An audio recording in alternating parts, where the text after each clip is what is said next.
que Satan fait, quand les gens viennent à l'église, il peut tout pour que les gens ne s'impliquent pas dans le service de Dieu. Quand tu vois quelqu'un venir à l'église et ne pas servir l'Éternel, c'est que cette personne-là est animée par un esprit du diable. Parce qu'il a dit quoi? Laisse aller mon peuple pour qu'il me serve. Ça, c'est Moïse qui disait ça. Et voilà ce que Pharaon dit.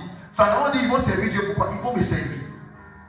Donc dans la tête du diable, personne ne doit servir Dieu. Parce qu'il ne veut pas que les gens soient bénis. Il veut que les gens soient sur les malédictions.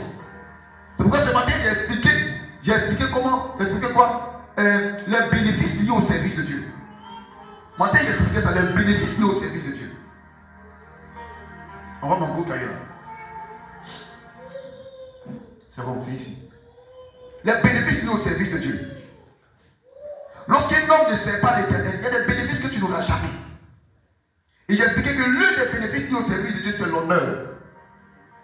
Jésus dit, je suis venu sur la terre pour faire la volonté de mon Père. C'est ça, non? Il dit parce que celui qui me sert, le Père l'honorera. Donc quand quelqu'un sert l'Éternel, Dieu l'honore. Donc Satan se bat pour que les gens ne servent pas l'Éternel de sorte à ce qu'ils ne soient pas honorés par Dieu. Je parle à l'esprit de quelqu'un. Le service de Dieu, c'est la chose qui emmène la bénédiction. J'écoutais un de mes pères de ce temps-ci-là. Et il expliquait que le service de Dieu, c'est comme un business. Et c'est le plus grand des business. Lorsque tu sers Dieu, c'est comme quand tu fais un business avec Dieu. Tu peux dire à Dieu, Seigneur, je te sers, donc fais quelque chose pour moi. Et l'Éternel est obligé de faire pourquoi? Sa parole là, il ne peut pas se dédier de sa parole. C'est pourquoi il a dit, c'est l'œuvre du Dieu de ton Père qui va t'aider. Mais c'est l'œuvre de l'Éternel qui te bénira. Quelqu'un sait ce que ça veut dire? Et il cite maintenant les bénédictions qui sont attachées au service. Il dit la bénédiction d'en haut dans les cieux, la bénédiction de la mamelle et la bénédiction du sein maternel.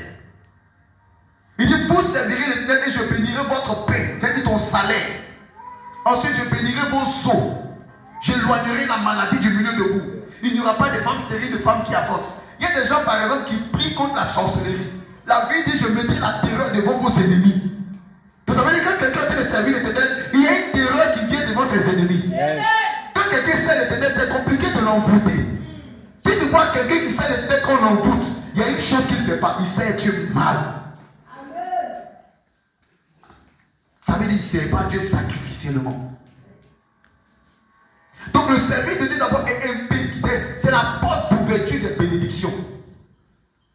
Quelqu'un dit Amen bien. Quelqu'un dit Amen bien. C'est pourquoi Dieu même appelle Israël mon serviteur.